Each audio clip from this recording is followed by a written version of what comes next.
On this episode of the podcast, I have Tyran Mowbray on the show with me. It is such a powerful conversation. We dive deep into the divine masculine, the divine feminine, what that means, and also what is divine union and what that looks like, how to tap into your inner creator, what it takes to allow for pleasure and to be uber magnetic. Women, that question that so many of you have when it comes to manifesting. What do you do when you're on the spiritual path, but your partner isn't? Wait till you hear what Tyran has to say about this and what it took for Tyran to go from a wildly partying construction worker to an influencer on helping men and women be their best selves, making multiple six figures in a year in what is his passion. All of this and so much more. Ladies and men, this is for both of you. Please listen in to this episode that is deep, raw, and real. Tyran brings an amazing presence that will wake you up to new ways of thinking. Of that, I am sure. Please enjoy the show. Hello and welcome to the Wealth Alchemist podcast. My name is Carrie Norley. I am your host of the show. And today I am super duper excited to have Tyran Mowbray on the show with me.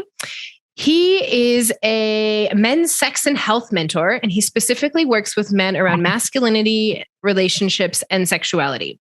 He merges the consciousness, embodiment, and spirituality into easily digestible, practical exercises and rituals so that men can bring sacredness and passion to every area of their lives. He supports men to bring the power of their penetrative force up to their heart and their divinity and love from their heart down to their phallus so that they can overcome their unhealthy, immature versions of masculinity and step into the men they always knew they were. Tyran and I met a couple years ago at Wealth Spiral in Bali, and we had some really amazing. Tyran is an amazing man. I've been watching ever since then. I freaking love your authenticity, the way that you show up in your heart and you lead by example. And it's not always pretty. Like things get messy and life gets messy. And I love that you show up in that space, willing to lead by example. And not only it says here for men, but there's many of us women who follow Tyran as well to hear the opposite side and to hear what men are doing in their lives so that we can actually support them too. And sometimes Tyran is very, very sweet to bring in places where us women can support our men a little bit better to help them be the kings that they are. And so it is with such an honor and so much gratitude to have you on the show today, Tyran. Thank you, Carrie. That's a beautiful intro.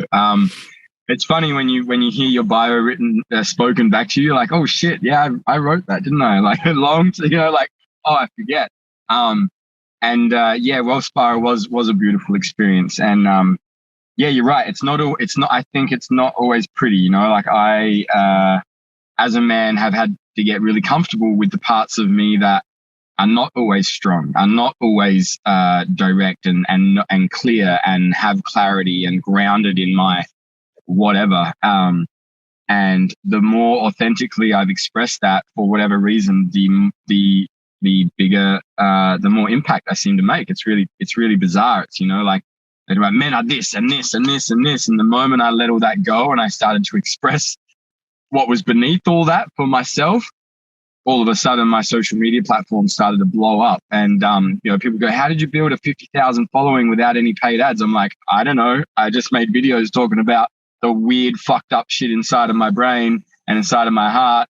And people started sharing and watching, you know? So yeah, I had to, I read, there's a book by, I can't remember his name, but it's called Undefining Masculinity. And I love that title, Undefining, not redefining.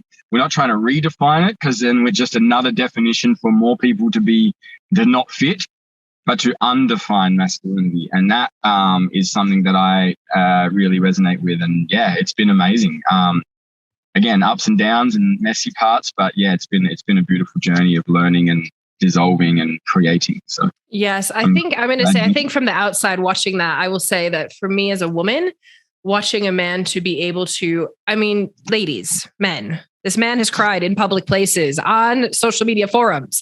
So if you want to know why we follow him, right? It's because us women want to see men like this more, right? I think many of us women wish that we were seeing men in their full vulnerability.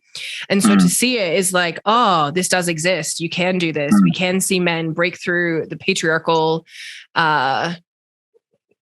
way of being told that we're not supposed to have. Men are not supposed to have emotions. Men are supposed to be stoic. And so to see a man not fall into all of that is beautiful. And from the other side, I think that as much as we are opening the world right now to the feminine rising, the men get to meet this too. And so as men, like I'm guessing, I don't know, you can correct me if I'm wrong, that men are starting to feel this pull and the desire to actually open up, but they don't know how. And so they see you in this vulnerable space and they go, well, if he can, so can I.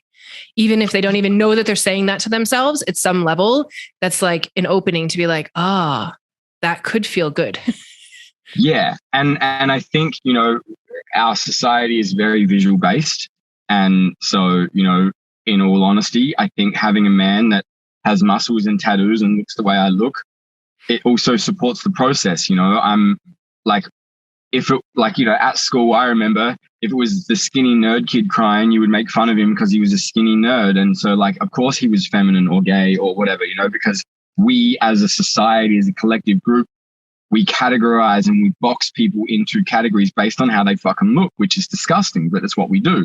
And to have someone that looks masculine, whatever that fucking means, but our society likes to box and categorize. So that looks masculine and manly, be honest and open and vulnerable and emotional, while at the same time still go to the gym and lift weights and run 15Ks with a weight vest and be aggressive and powerful in other aspects. It's like, what we're doing is we're widening the scope of what is acceptable, rather than having this narrow, like, this is masculinity or this is what a man is or this is whatever. We're widening the scope to be like, it's all inclusive. And I know before, I know you want to kind of drop in the frame of divine masculine and feminine union. Yeah, so, go ahead. So for me, that's what divinity is. Divinity is all inclusive. A lot of people, I believe, especially I've done a lot of conscious relation, tantra studies, whatever, workshops, retreats, seminars, trainings. And we tend to hold this idea that divinity is perfection and there is no darkness or there is no shadow or there is no, the divine masculine, the divine feminine is just light and love and beauty and compassion. And I'm like, fuck that. Divinity is everything. Divinity is all inclusive. And if you study any enlightened teacher, any guru that has ever been enlightened, or the ones that we claim have been enlightened, Buddha, Jesus, like whoever they are, none of them have only ever stayed in the light. They have experienced the full breadth of our existence. They've gone to the darkest darks, they've gone to the lightest lights, and that's how they became or remembered their enlightened state. It's the ability to experience the full breadth. So, just before I'm sure we'll go deeper, but so on that, divinity is the totality of the experience, not this much. I love it. And I 100% of course agree. So on that, what I wanted to open up to the conversation for everyone who's listening, we're going to dive into what is the divine masculine and the feminine. We're going to start to talk a little bit more about these roles that we play and how we can allow as each human being to support the other, I'm going to say sex, whatever you ascribe to as the sex that you currently are in this day and age, to be our best selves, to support each other, to be our best selves. So to start that, can you talk a little bit about the divine masculine and the divine feminine and how that shows up within each person individually? Sure. So I'm going to hold the frame or the context that you are the entire universe incarnate in physical form in your physical self, right? So I want to frame that like you are everything conglomerated into this human form that looks the way you look and thinks the way you think and feels the way you feel. So with that frame, what the divine masculine and the divine feminine show up as in our lives is, it's completeness, like I said. So for me, the divinity is all inclusive. But because our external society doesn't view things like that, men are masculine, women are feminine. So men get told that anything that is feminine, they are not, and they should not be. Therefore, anything that we associate as feminine, as a man, regardless of what it is, we are going to push away from, right? We are going to say that is not me. And therefore we over identify as masculine, right? To try to be men, based on our societal structure. Women have exactly the same experience with feminine energy, right? Anything, you're a woman, you are feminine. Therefore, anything that we identify as masculine, we tend to aversify. You would aversify yourself from. No, I'm not that. I am whatever. And so, but then again, based on where you come from and your environment and some internal beliefs and stuff, your version of femininity and your version of masculinity, your interpretation of like what divinity is, or perfection, or good or bad, will then filter the way you show up as that. So if you've been told that, good girls aren't slutty, good girls don't have sex with lots of people, good girls don't do this, then you're going to again push. So not only are you pushing away everything that's masculine, you're also pushing away a large portion of feminine energy based on what people are telling you and what is socially acceptable in your environments to be a good girl or a good woman or a good wife or a good whatever, right? And this which usually means that we then don't have our needs met and we end up like doormats. Well, exactly, because you're only fucking living, to be honest, probably about 4% of the potential of life. Not only probably only 20% of like if you really studied femininity and the feminine essence and what it all meant, you're probably only living about 20% of that. And you're only living that 50%, like femininity is 50% of the entire universe. So then you know what I mean? So really you're living a fucking tiny put, which is why we all feel unsatisfied in life, because we're nowhere near the infiniteness that we are. We are like tiny specks of like, oh, I can't do that, and that. And, but so we just sabotage and we push away. And so again, this, and I feel this kind of gender fluidity that's coming through is our consciousness starting to realize that we are more than like, I don't fit the box of masculinity, or I don't fit the box of femininity. So I'm more than that. And as we start to evolve, we're evolving more and more. And this is why people are like, I'm not a woman. It's like, no. You are a woman, or yes, you are a man because of how you're born with the sex genders that like the biology that you have. But what that means, how that can be expressed through you, that's up to you. That's fucking up to you. And it's because we have tried to understand what the fuck we're here for as humans. So we've gone, well, men are this, women are that. And it worked for a long period of time because, we want to understand things. We need to understand things. That way we feel safe.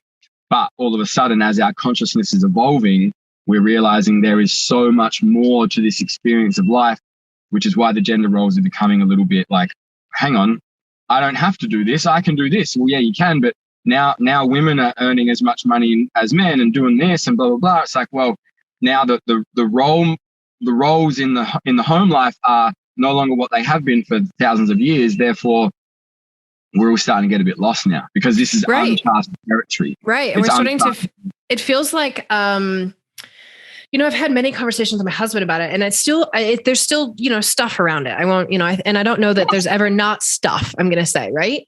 But like, I know for sure that it's been an interesting place as a woman to be the one that's like, right, I'm going to go out and be the face of this. I'm going to go out and create all of this. And that for him, like for me then to then have to take that hat off, right? I have to make decisions. I have to be very in my masculine a lot of the time, as you are when we're out being women in this world that are earning and at this capacity of leadership, right? There are very masculine pieces to this. And so for those of you who don't understand, like the masculine being like the action, the go-getting, the phallic, right? Like the go out, the power, the penetration, like this is what we have to do. And in order for this message that I speak to hear the world, like there has to be a penetration to get through all the other noise, right? And so in order for me then to take my hat off, like, okay, I'm done with work right now. Now I'm going to go be the feminine in my relationship. It takes a shift and change in a consciousness as the woman, right? And I love that you talk about this because as a woman, if I don't show up and allow myself to go to be in that feminine role, then that is also a problem. Then there's two masculine drivers and we miss that polarity in the relationship. Or the men can then go into the more feminine aspect and be the receiver or the emotional or the indecisive, right? And it goes into this, I would say, I don't know the word. It's not negative, but it's like, it's not the fullness of the masculine that would be holding the space and driven and all this kind of stuff. And so in the relationships, we can start to see this, I love how a lot of people in your space call it the lack of polarity, right? Like that we then all of a sudden are missing that drive.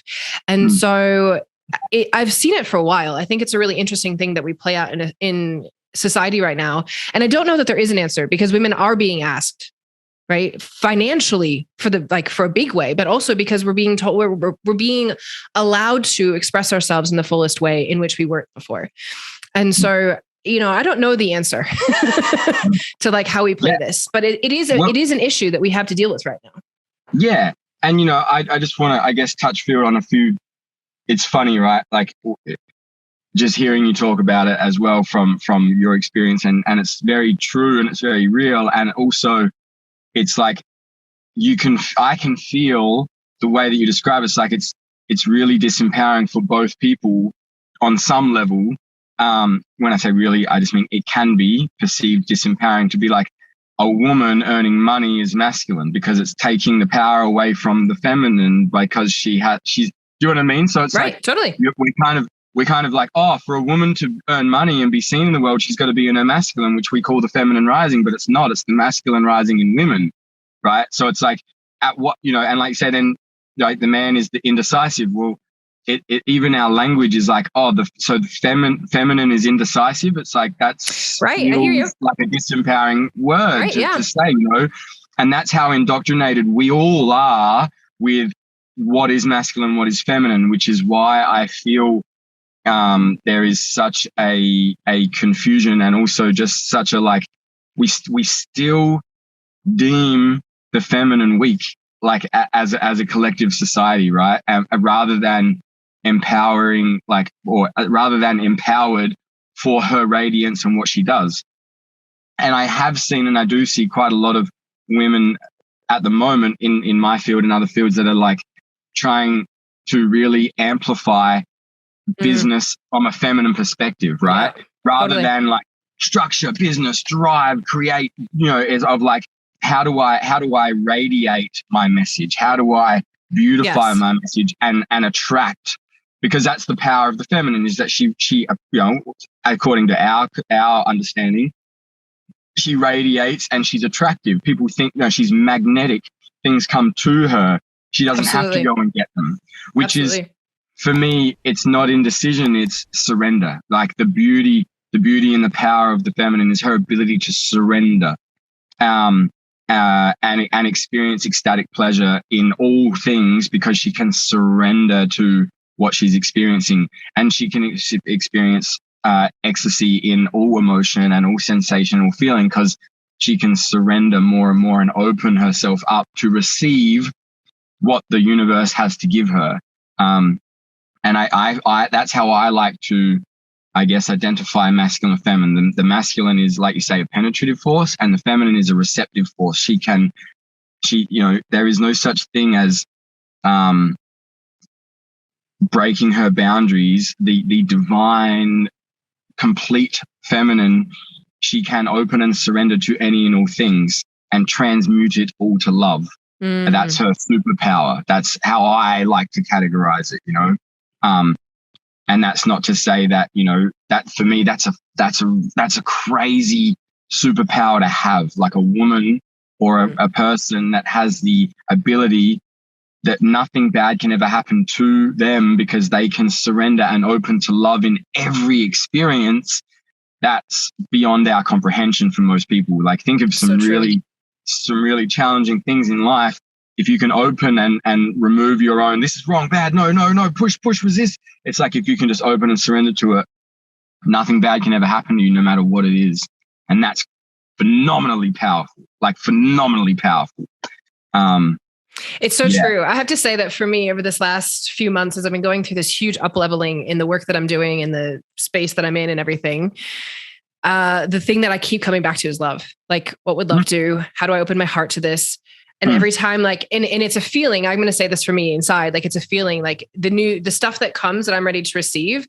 I'm like, I can feel like, as I move through this, because there is that first for me, the initial like, ooh, there's a little bit of that contraction. And I'm like, whoa, what's this that I'm receiving? And then I'm like, breathe, open my heart, love, it's okay, receive. And for me, as I learn this process, right, because it is a learned for me process, I'm sure for most people is what it is. It is a return to like, okay, how can I open my heart to this? How can I open? And then it's the question that's constantly in my mind right now is like, open my heart to this.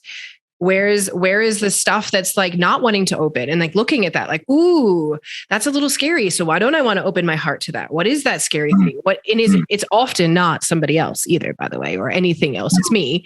And something that happened for me that I'm like, ooh, I want to close that off.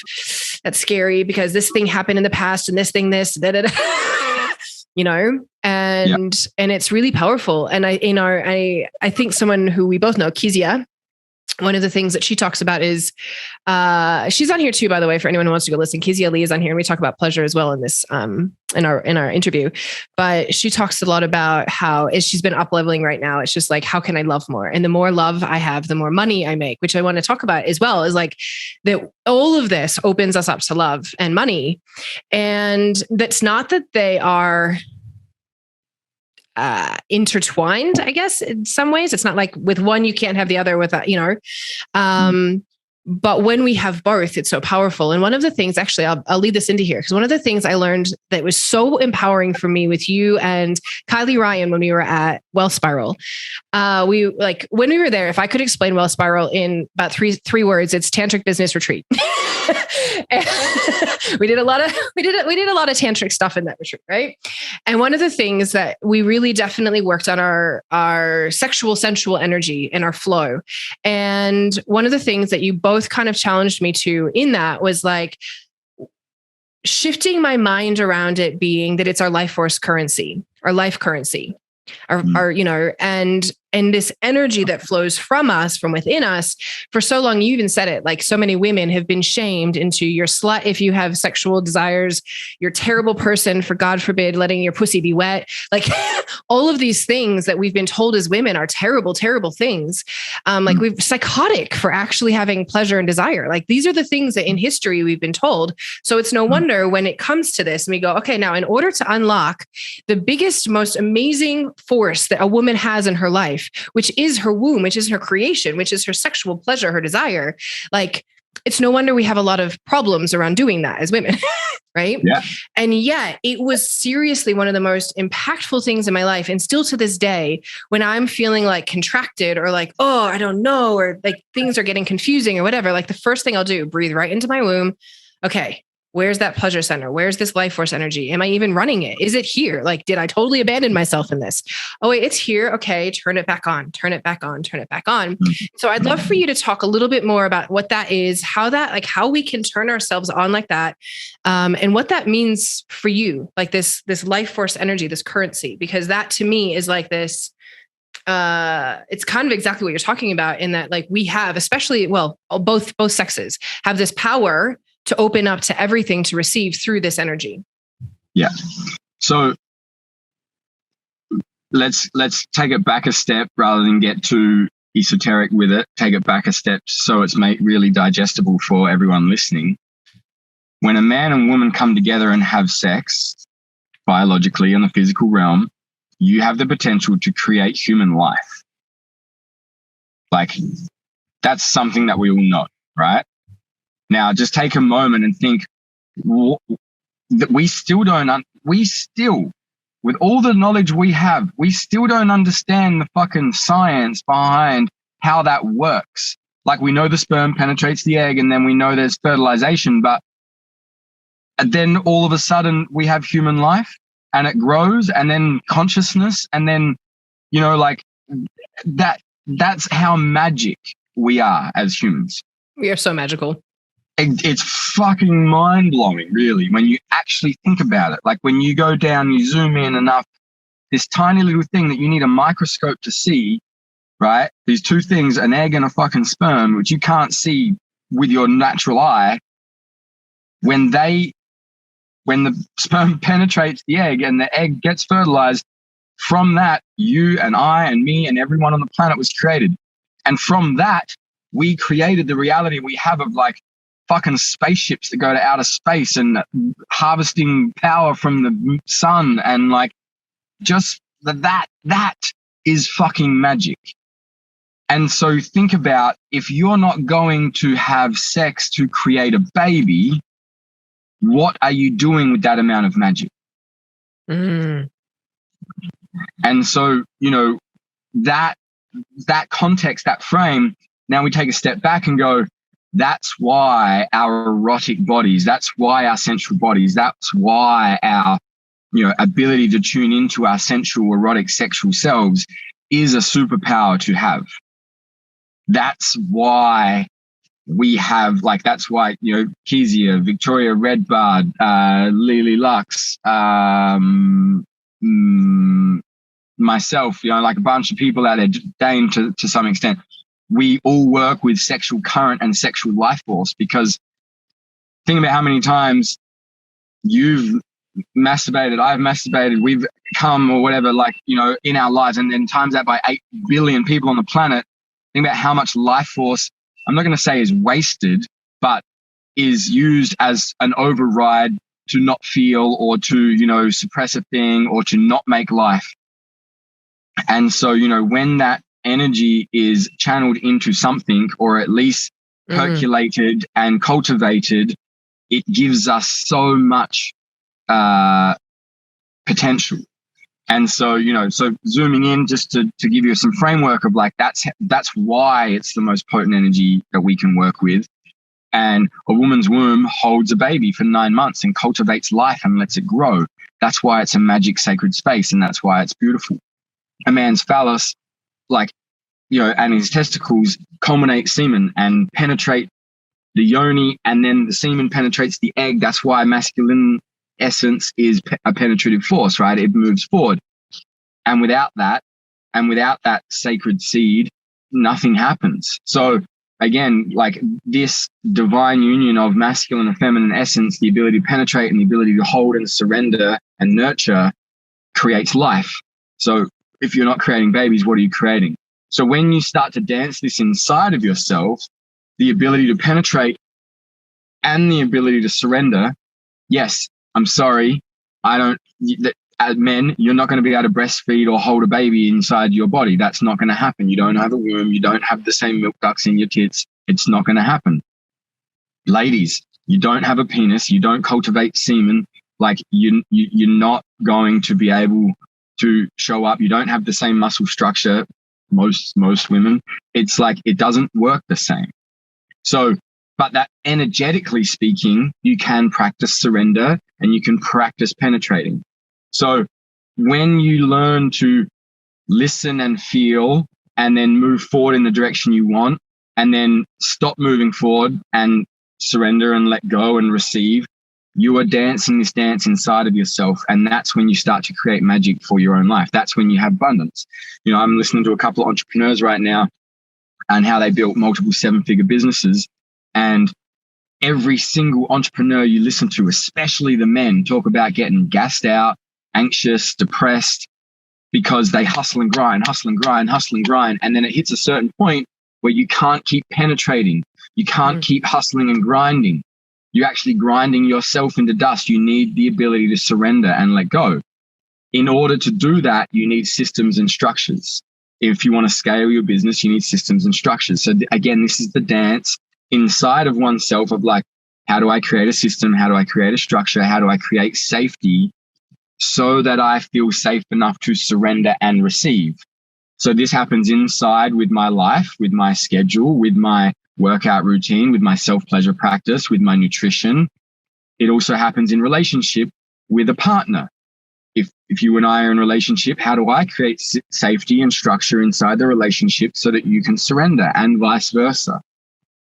And then in business, the same thing. How do I create systems and structures so that I can show up, do the work I need to do when I need to do it, and the rest of the time, let go and surrender and receive and feel worthy in my receiving and know that it's okay. And that, you know, so this, for me, we just covered all three. I know we were talking about this before. We just covered all three internal masculine and feminine, relational masculine and feminine, and business masculine and feminine. Obviously, I just nutted out very shortly. There's obviously, we could expand in all of those things, but this is how you create mass abundance in your life: system and structure, and the ability to surrender control, give roles to other people so that they can do that. Trust your partner to be able to do other things in the relationship so that you can surrender, let go. If you're trying to be hyper vigilant and it doesn't matter if you're male or female, hyper vigilant, control every little thing, it's not going to work, right? Like, there's no surrender in that. There needs to be an ebb and flow. And this is how the divine masculine and divine feminine show up for men and women both ways in a relationship, in a business relationship, internally, so that we can feel in harmony with life. Men don't feel like they have to be the thing all the fucking time, because they will collapse. They will literally break down and collapse. We are beyond that. That's not what our reality is anymore. So, just a quick message for you about a new mastermind called Unplug that I am inviting you into.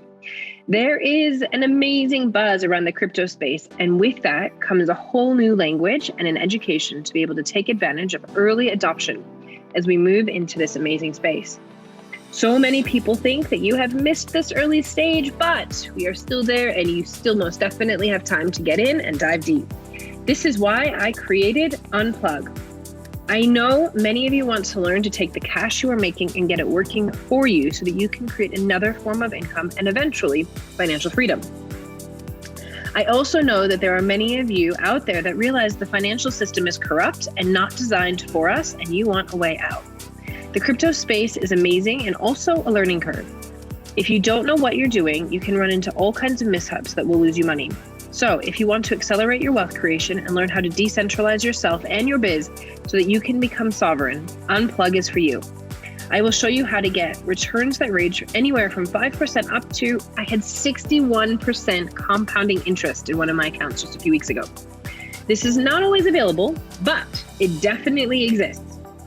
We will be learning about NFTs, DeFi, privacy, and learning how to make smart investment decisions and getting your biz, crypto and web 3.0 ready, and more.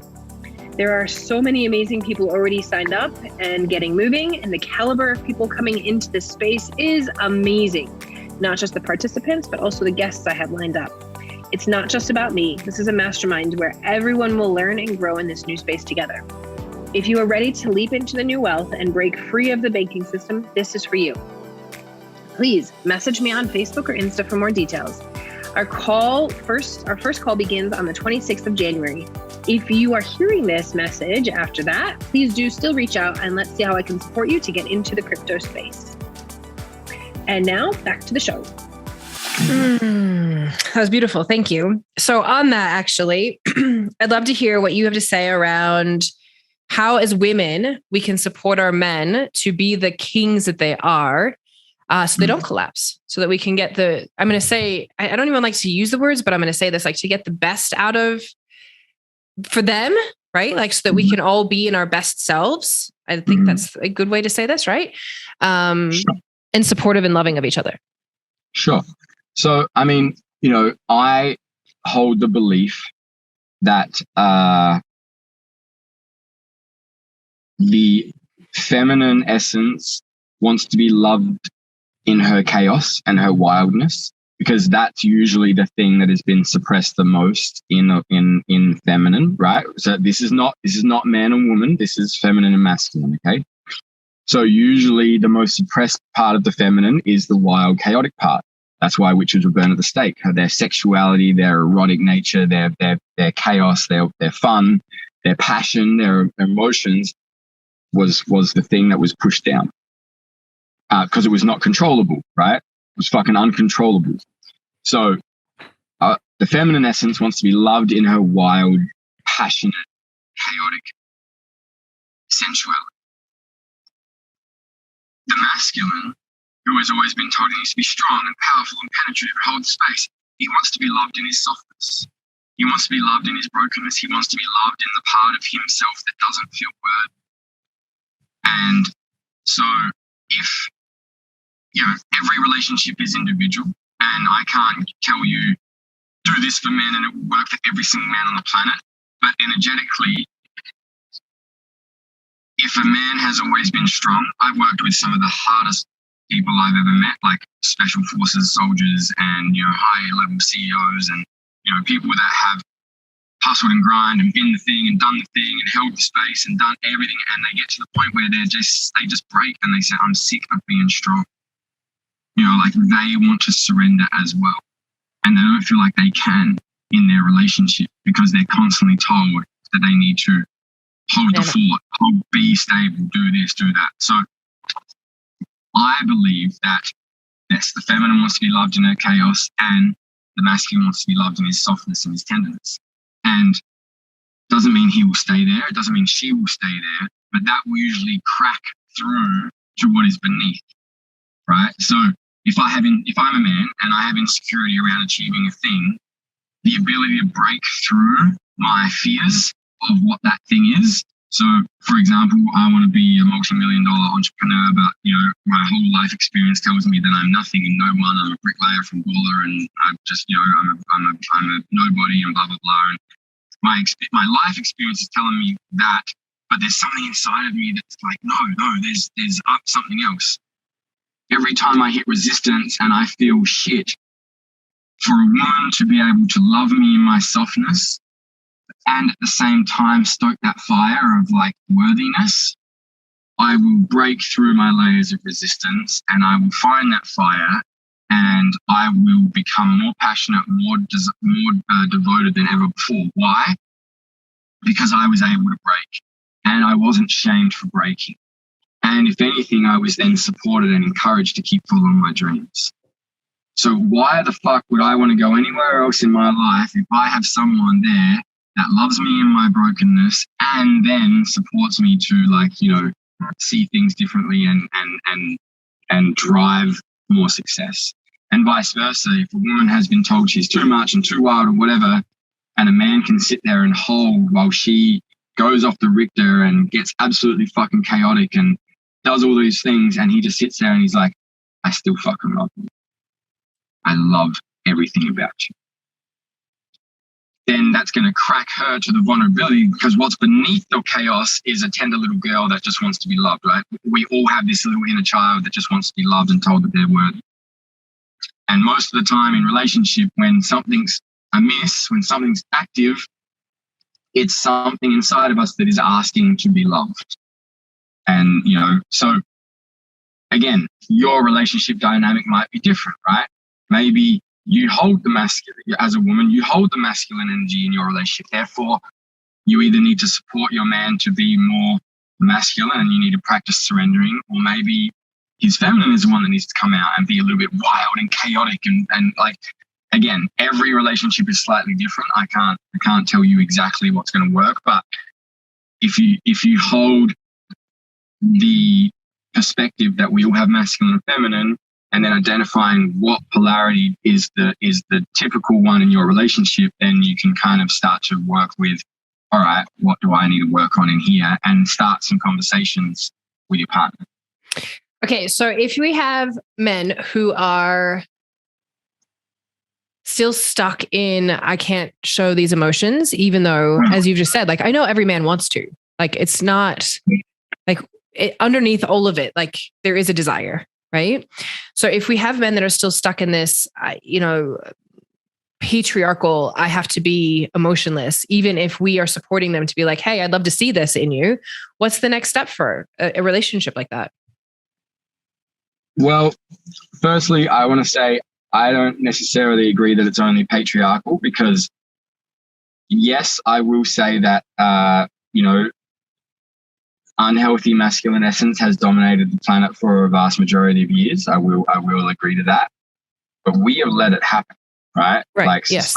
We as a collective group have let it happen. And so I always have a little bit of a, like, when people go, the patriarchy, kill the patriarchy. It's like, why don't we love the patriarchy in his fucking he's fucked up, and keep educating that system and integrate these other parts, like, yeah. So I just want to frame that. I hear that. But yeah, so this unhealthy masculine, that, masculinity is emotionless, it's a big myth. The reality is men are never taught to process their emotions, you know, and we as a collective group of society hold the belief that emotions are feminine, right? Like to express your emotions is to be vulnerable. Why? Why is vulnerability feminine? Why is vulnerability weakness? Why are emotions feminine? Like if you don't hold the frame as an individual, so this is where the inner work comes, right? Mm-hmm. If you don't hold the frame that emotions are weakness, that emotions are feminine, that emotions are vulnerable, if you don't hold that frame, then your relationship will change, because he may hold that frame, but you don't. Therefore, there's going to be a disparity. And obviously, you probably need to hold the frame a little bit stronger than he does in order for there to be change. But, you know, definitely leading by example. Like if you're emotional, be emotional. Like even at, you know, I know you're a woman and it might be more acceptable, but also look at how often you curb your emotions. You know, look at how often you don't show up fully emotionally in your relationship and let him hold you. You know, if you're always trying to hold your shit together, but then asking him to break down, well, you know, and I guarantee you it happens. I'll guarantee you that it happens. Totally. So like really beautiful opportunity to be like, I want him to be more vulnerable. I want him to be more vulnerable. Why won't he share? It's like, how often do you do it? You know, how often do you completely break down and show him what you need in that moment?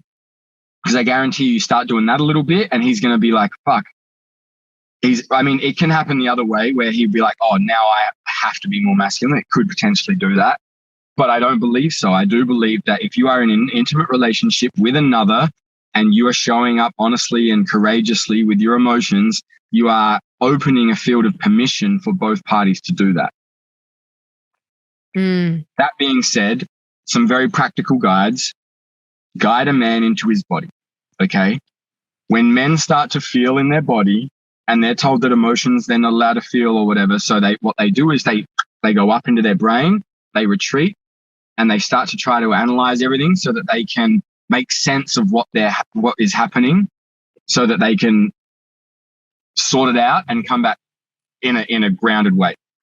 I got a mate, he went through a breakup 5 months ago.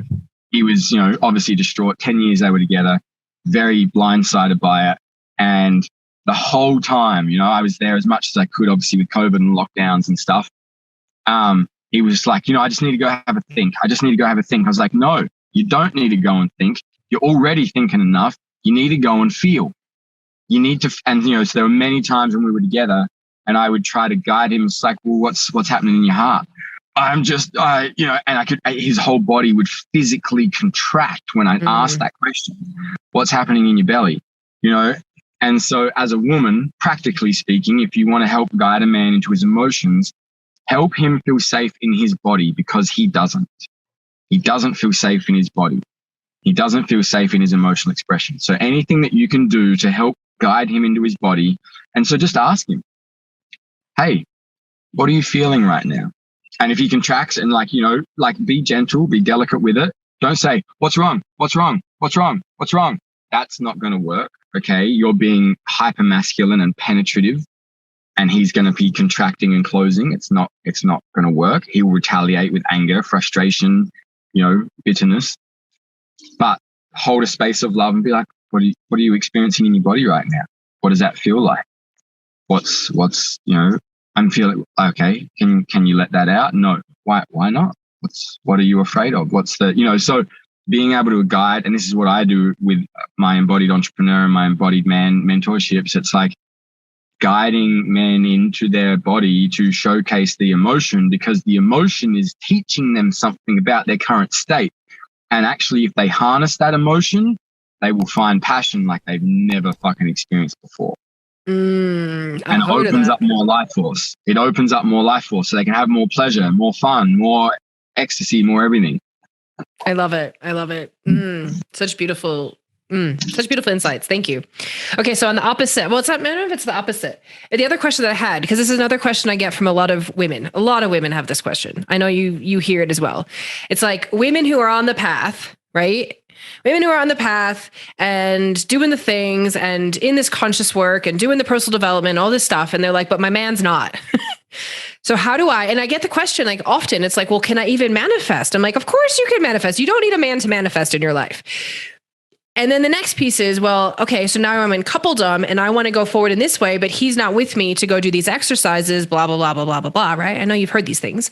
So how does a woman, like, what's your response to that as a woman, like to A, of all, just show up for herself in that place, right? But then B, like, is there a way that we can help? Or do we just let it be, right? Like in my book, I actually wrote a chapter on this.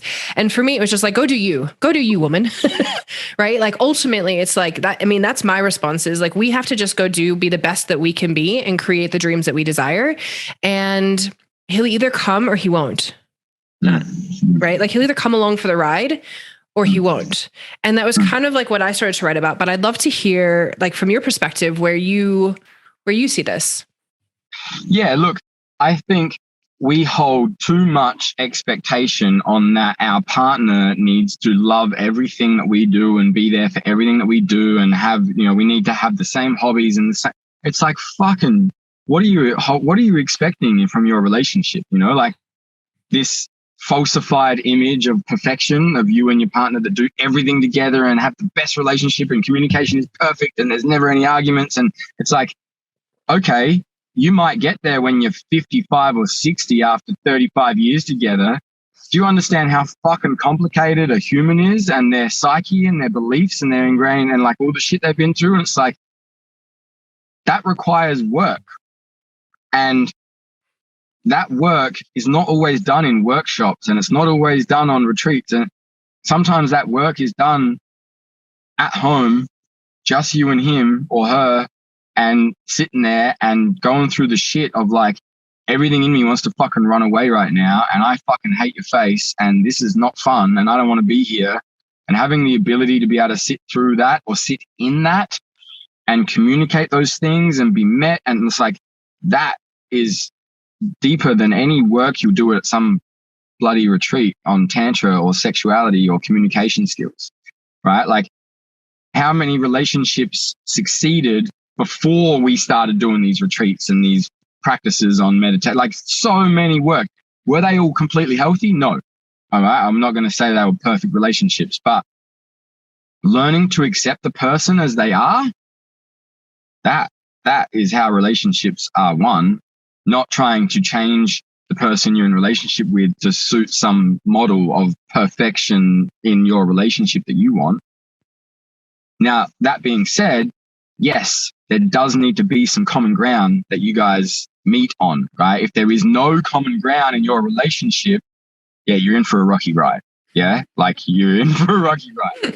There needs to be a healthy amount of similarities, things that you do together that you enjoy, that bring you closer together. And there needs to be a healthy amount of you do you and I do me. And that's polarity. That's what, like, if you do everything together all the time, you lose polarity. You lose it because you become one entity rather than two individual entities. Like you need to find your own vertical current. He needs to find his own vertical current.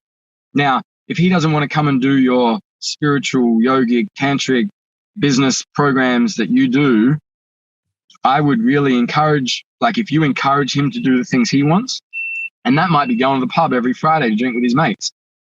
But if you encourage that and don't shame him for it, he's only going to love you more. He's only going to love you more. If you don't men get shamed a lot for being men, just doing the things they do, not being good enough, not lasting long enough in bed, not making enough money, not being whatever. Like we get told what's wrong with us all the fucking time by everyone. If you are not that in his life, he will be devoted to you forever. And I guarantee you, he will probably start to change faster than you trying to manipulate him and make him do things you want. It was a very big change in the last few months. Hugh and I have been working through our fair share of shit over this last couple of years, but especially since lockdown and everything. And for a long time, I tried to like have him understand it. Obviously, I did not communicate it in a great way. But when I finally got him to hear this, which was, babe, I'm not actually against you. I just wish you would go and do what you really want to do with your life. I was like, you keep hearing me say it to you, like I'm a bad person, but ultimately I know that you're not living in your highest potential right now. And I'd love to see you doing that. I'd love to see you stepping into the places that I see you going and that I know in your heart you want to be. And I'm like, so stop getting mad at me for asking you to move into those places, because I would rather you doing that than all these things that you think that you're doing to love me, which are not the way that I need to be received in love. I would rather you out, not in my house with me, go doing the things that you love so that you can be happy, so that when the time we have together, it's like there's magic and happiness. You know, and it took a long time for me to get this to him in a way that he understood what I was saying and he could receive it as, oh, she really does just want me to live my dreams. And then he went and he signed up for his permaculture class and he's doing his permaculture things right now. And it's been awesome. But he just started. But like, it's interesting because I can see the shift in him when he finally got it. I was like, I really am not trying to be a bad person right now. I actually just want you to go live your dreams. The same way that he's given me permission to go live my dreams. Yeah. Right? Like both people have to have this space and get to be the most amazing, wonderful expression of ourselves. And I love, like, my friend does this work and like you just said, like there's a one and there's a two. Like it's almost like there's three entities. And if you have a family, I would say there's four, right? The individual, the couple, and then the family with the children. And they all need to be nurtured in their own way. Yeah. Yeah. And like quite often we don't ask the relationship, or we don't ask ourselves, what does the relationship want? It's very much about what do I want from the relationship, rather than what is the magic that exists between you and I? That's like a great question. If the relationship was its own entity, like you kind of touched on it, but I'm just reframing it in a different way. If the relationship was its own being, and you were a part of it, but not all of it, because you're your own being yourself, what do you show up for in that, and what do you not show up for? Like what's the agreement? And this is, we never talk about the agreements of relationships. Like, oh, I love you. Cool. Do you want to be together? All right, great. Okay. Let's now start living together. All right. Hey, you're not doing that thing. Well, I didn't know I was supposed to do the thing. You never said you want to do the thing, but but that's what we should be doing because we're in a relationship. Really? Who said that? Oh, that's your version of see, my version of relationship is different.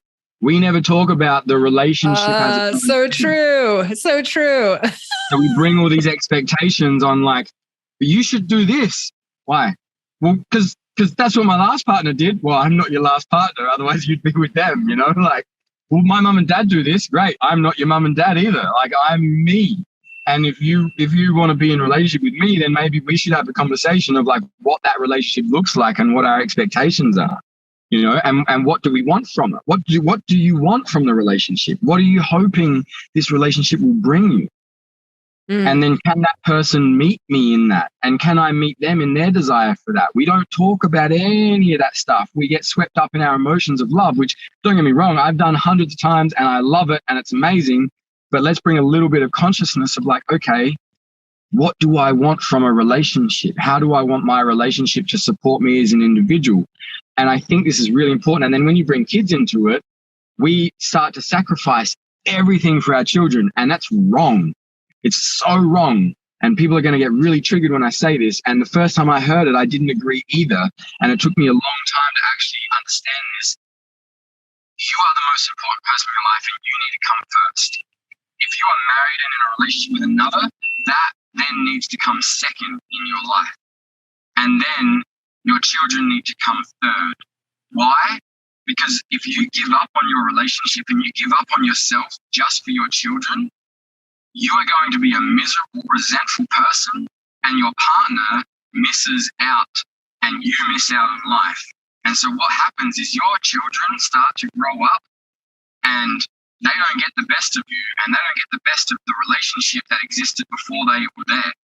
They now get this, well, everything's about them. And this is why I think kids are a little bit fucking over, like they're like, oh, life's about me and everything's about me and everything's because they don't get told no enough. They don't get made, like they don't get told or made to understand that I'm the most important person in my life and I love your mother and we are going to take time away from you for us because we love each other. And when we are in love with each other, we're on the same team. We can raise the best children ever. Why? Because we're not fighting each other. I'm not trying to combat her and she's not trying to combat me, and we're on the same page as a couple, which then means we're on the same page as parents, which then means the children can't manipulate the dad against the mum and the mum against the dad to get what they want, so that they constantly in control. And then what the children get on a subconscious level, which they'll learn later on, is that, they are the most important person in their lives. They are responsible for their happiness. Me as the dad, I'm not responsible for the kids' happiness. I'm responsible for giving my children the tools and the techniques and the practices and the fortitude and the mental ability and the emotional capacity to be their own perfection, to manage the life that's going to come at them. And unfortunately, during the adolescent phase and growing up, they're going to have to learn they don't always get what they want. And that's really hard pill to swallow as a parent, because I'm not a parent, I'm a child of parents. And I've seen a lot of my friends have children, and I've studied this a lot, not through books either, because I fucking can't read a whole book from page to page unless it's fantasy fiction. But like, I've studied, I've looked, I've observed, I've witnessed, I've been in family environments so much, and it's like I've seen it break down so many times. Now, don't get me wrong, you will make compromises of yourself when you have kids. I get that. And my mum made a lot for herself, and I get it. But I went on the journey. I had to self-heal many aspects, because my mum loved me so much that she and my dad, they sacrificed a lot of their individual dreams and desires. And that passed through to me and made me feel like I wasn't worthy of more. And I've had to let go of a lot of that conditioning to be like, fuck, I can have whatever I want. And my life's not over when I have kids. My kids come with me. My kids come along for the ride. They're going to learn my failures. They're going to learn my struggles. They're going to learn. They come with me through this process. They're going to learn that I am human and that I fuck up. But I want my children to know that I went after what the fuck it is I wanted. So, yes to that. I 100% agree. And one of the things that I want to say that's been such a beautiful conversation I had with my son actually this last week, because I've been traveling a lot lately with work. And, I was just in Miami with Miami Crypto Experience, being on the stage. I have more places to go, more speaking that's coming, all this kind of stuff. And even just these podcasts, or like all of the events that I'm on online, right? Especially with them home, like last year when they were home from school and everything, and they got to really see how busy life, and I say busy, not because of busyness, but like, we have to show up and do things. Right. And I said to my 12-year-old Robbie the other day, we were talking about all sorts of things. And I asked him, like, is it okay? Like, how do you feel about mommy traveling so much and doing these things and, showing up the way that I'm showing up? I know that I'm not with you all the time anymore. So how do you feel about that? And he's like, Mom, I'm so proud of you. And he was like, all like big, smiley, but also like teary, like so happy, right? Mom, I'm so proud of you, and you keep going because you're making the world a better place for me. And it's okay. And I just want to stay home and I'm going to do my gymnastics because that's what I like. And I was like, isn't it beautiful that we can both be in the places that we love to be and support each other and love each other? And because we were able to have that conversation with my 12-year-old, I don't feel now guilty. I don't feel ashamed. I don't feel like I'm abandoning him, because he's supportive. And I've said to him, like, if it ever gets to be to a place where it's like, this is too much, or you don't like this, or there's certain times where it's like, I have to leave. I'm like, I'm going to miss your gymnastics meet. Is that okay? Like, cause there's other times that I'm like, well, I'm not missing anything, so it's okay. But like, there's a conversation that gets to happen with my kids. Like, there's certain things they're like, Mom, I really want this part. Could you really be here for this? I'm like, yes, I can, because I'm going to go next week to this thing. Okay, Mom, that's fine. And so it's a really beautiful way that I think a lot of parents don't actually open up that channel with their children. And then we feel this guilt and shame that is actually not there, right? Like the permission given to me was like, Mom, please go do this. I'm so proud of you. Thank God you're doing this. Like, you're making the world a better place for me. And so with that, I can now go like with this open, literally, again, we come back to this open heart, right? Without shame, without resentment, without all these things. And I've always said that with my kids, to lead by example. Every time I've gone to do something, I'm like, if I don't do this thing, then I'm showing my kids that I give up on my dreams, and that's okay. And then I'm showing them to give up on their dreams. And then the second that they sit there and try and say to me, I'm giving up, Mom, I'm like, over my dead body. You will not give up on this, because if this is your dream and it just got hard, It got a little bit hard. What do you think I have been doing, you guys, these last few years? Yeah. Do you think it got a little bit hard for me at points in time? You've seen me go through the hard. They're like, yeah. I'm like, did I give up? They're like, no. I'm like, now look where I am. It's because I didn't give up. And I can only say that to them because I lived it and I didn't give up on it. And there have been times as a mother that, of course, I've wanted to just, I walk that line all the time. Me, them, parents, all the time. But I think it's such an important thing. Okay. So the last thing, and then I know we have to wrap up. I know you have to get going and this show has to wrap. But I want to ask you really quickly, because of all of this work, this conversation has been so amazing. And for any of you guys who are listening, please, go follow Tyran. He's got loads of stuff that comes up on Instagram. He's got videos all the time. He's got amazing quotes. And this is when we got on the call and I said to him, these are the types of things I want to go into. He's like, how long do we have? And then quite literally, this is like courses, right? And I know he does courses on this. So he's got masculine courses, but I also know, I'm pretty sure that you just opened up one for women on helping women to actually open up to be the woman to allow their men to be their king, as we were just talking about. So follow him in the first place. That's what I want to say. Second of all, with all of this work, what we didn't talk about to start with is Tyran started as a bricklayer, right? I want to say tradie. That's an Australian word to say, but in America, he was somebody who laid bricks, right? Yep. He did trades work. And he's had a life that was like, I love how you started this actually saying like, he's full in his masculine, right? Like he is a man's man.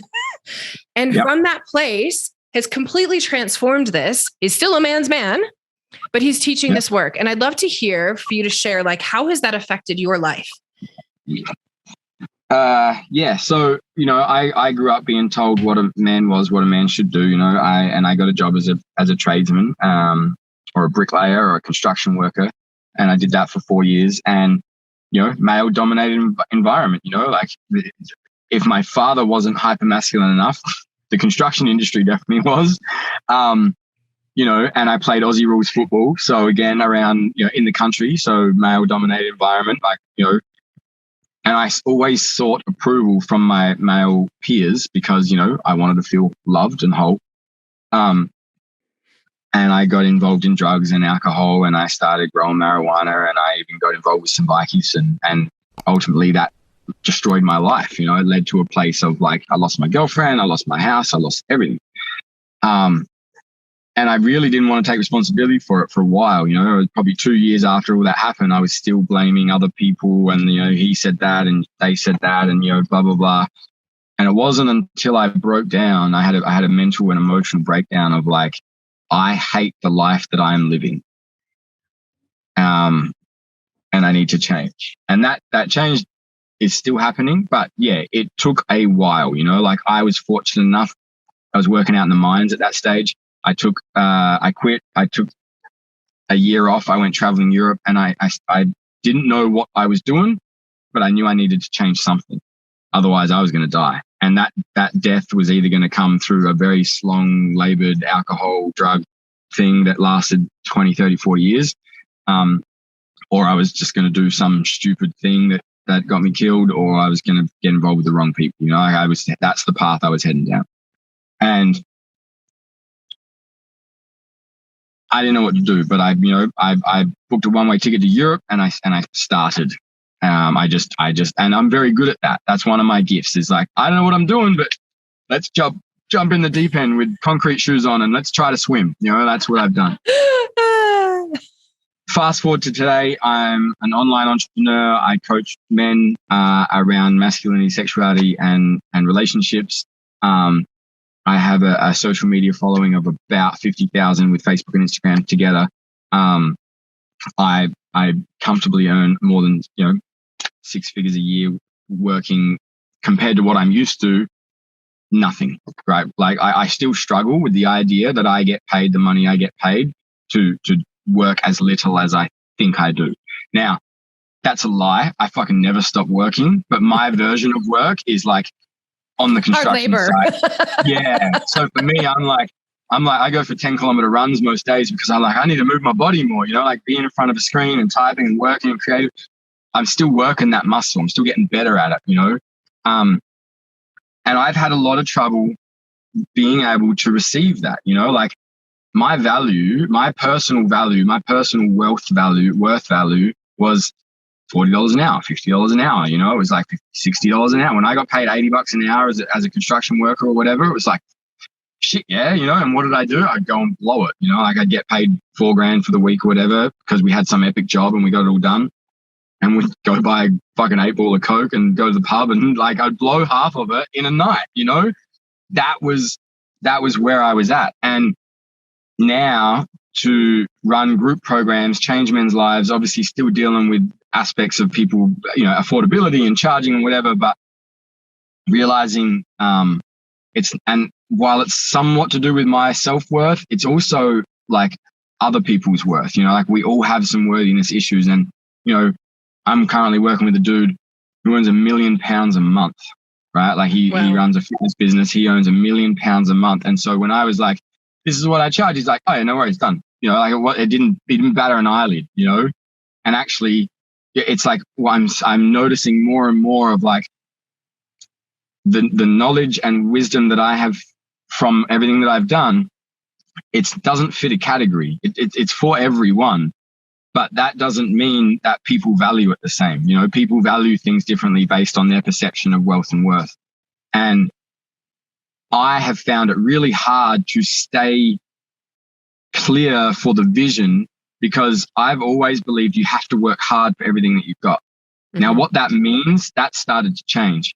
And when I set a goal and I accomplish it too quickly, I feel like I haven't earned it.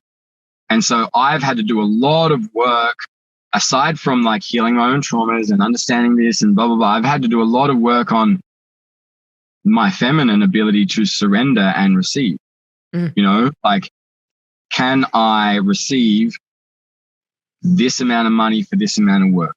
Knowing that that amount of work is going to radically transform that person's life, and that money is a fair trade. If not, if not even fraction of the worth. Yeah, really. Yeah, exactly.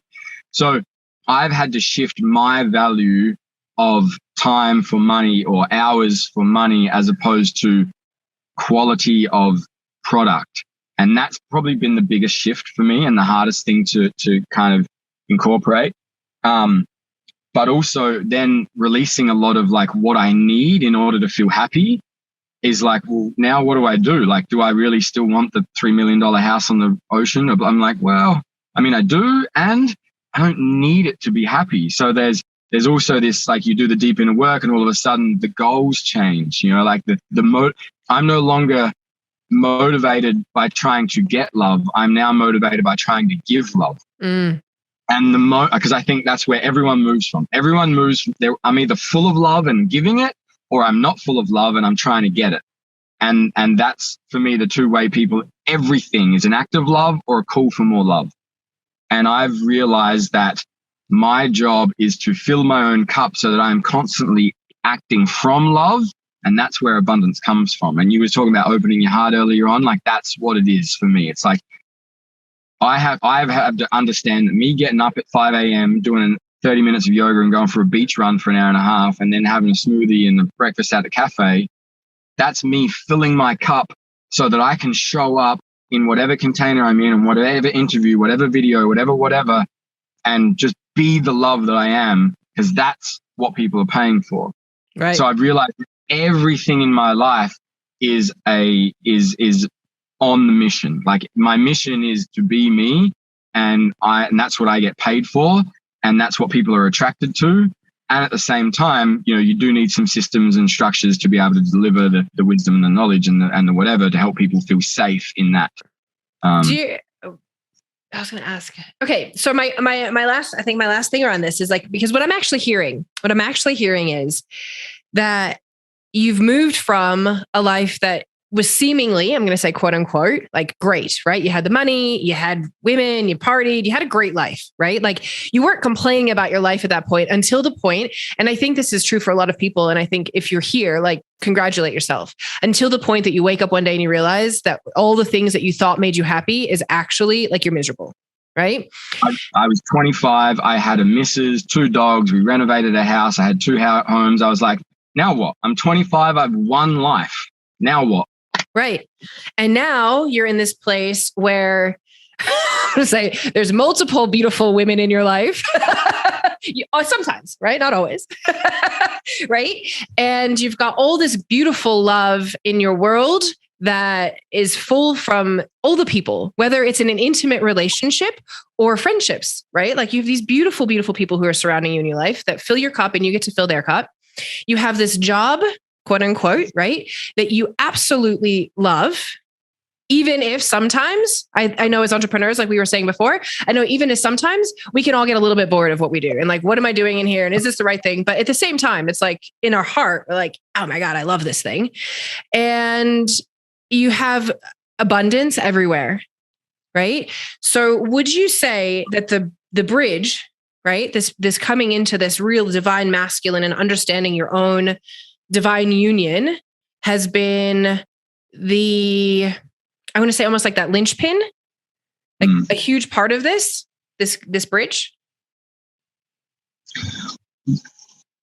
Yes. And I would frame it differently. I would frame it in the sense of like letting go, not stepping into my divinity, but letting go of the thing that I thought was divinity, like letting go of the identity that I thought I needed to be, allowed me to be what I felt was authentic beneath that. And that is what allowed the abundance to come, you know, and that is painful. It's fucking painful to let go of everything that you think you are in order for what you know is true to be birthed from that. It's so and that's big. For me the fire. Yeah, the fire is not like it's letting go. It's the ability to let go and to be in the chaos. Yeah, and that it took years. Like it took took years to let go fully, and I'm still letting go. Like, can I keep letting go of like, oh no, 300 grand a year is the max I can earn? Can I let go of that? One committed relationship is all I'm worthy. Can I let go of that? No committed relationship, is I'm not worthy of any relationships. Can I let go of that? It's a constant letting go for me of any identity that I have, because all identities are limited. Every identity you have is limited. So if I can keep letting go of the identity, and this is the work that I've done at the mystery school of like, can I let it go? Can I let it go? Can I give it to the void? We call it the void. Can I give it to the void? Can I give it to the black hole? Can I give it to the universe? Can I give it to whatever you want to? Can I give it to God? Like whatever your version of it is, can I let go of who I think I am in order to be who I know I need to be in each moment, And that's attachment, right? They talk about it in yogic practices all the time. Like attachment is the thing that creates all the suffering in the world. So yeah, it's for, like I said, an undefining masculinity, like letting go of the definition or the identity that I have of what is divine and what is not divine, what is right, what is wrong, what is okay, what is not okay. And that doesn't mean that I'm a doormat that lets shit happen to him without, I still have my boundaries. I still have this doesn't feel good, I'm not going to go to that. But letting go of it being right or wrong and being like someone is doing something bad to me, of just being like, oh, that doesn't resonate, I'm going to move over here, right? So letting go of you're a bad person, you did this, you're a piece of shit. It's just like, no, let that go, but remove myself or put in a boundary. That doesn't mean I can't put in a boundary. So that ability was the linchpin of that learning to let go. And it's so easy to say and so much fucking harder to do. Agreed. Like it's not some fluffy little like, oh, just let it go. It's like, yeah, you do just let it go, but letting it go is not always. It's not easy. Not easy. Thank you, Tyran. This has been amazing. I adore you. Thank you so much. Again, to everybody who's here, go follow him. Tyran, tell them how to find you. Thanks, Gary. Yeah, so Tyran.Mowbray on Instagram. I just started a new one as well called the Embodied Man Institute. So that's where all my new mentorship's going to be coming from. We're still cultivating it. So yeah, Embodied Man Institute. We're going to be running programs for the everyday man, for embodied entrepreneurs, all male driven to start with. But yeah, I 65% of my following is women, because women tend to want to learn a lot. So there'll be a few more things coming out next year for them. But yeah, Facebook, Tyran Mowbray, on there. Again, we've got content. We've just pulled back a little bit, but yeah, there are thousands of videos on Facebook. There are hundreds on Instagram. We're going to take a couple of months. We're going to slow down for the next couple of months and rebuild and restructure, but there'll be content every week out there. Go check it out. Ask questions. I've always got stories on my questions on my Instagram story. Always engaged, always asking questions for people's perspective and getting people to think about, their own versions of masculinity or relationships or love so yeah, come check me out. There's lots of engagement happening on those. So yeah. Thank you, sir. Have a wonderful day. I am so grateful for you being here. I hope that whoever's been listening I'm sure you could not make it through this hour without some sort of enlightened experience, moment. Aha. We'd love to hear. I know both of us love to hear from our audience, the people listening. So whatever's come from you, please do feel free to reach out and let us know what you've taken away from this. And also, if you have found this to be a powerful conversation, which I'm sure you have, if you've gotten this far, then please do feel free to share this podcast, let other people know, because this is such incredibly relevant information for pretty much if you're alive, you want to hear this. As Tyran said, right? Like this is for everybody. We are all human. So thank you. Have a wonderful day. See you all next week and peace out. Thank you so much for listening to this episode. If you love what you heard, please help us get this message out to more people because together we rise. Please review it, subscribe to the show, and share on social media. When you share, please tag me. On Insta, I'm at Carrie Norley, and on Facebook, I'm facebook.com/Carrie Norley 1, or Carrie Kaplan Norley is my official name there. Please come and connect with me on social media and say hello. I love hearing from my listeners.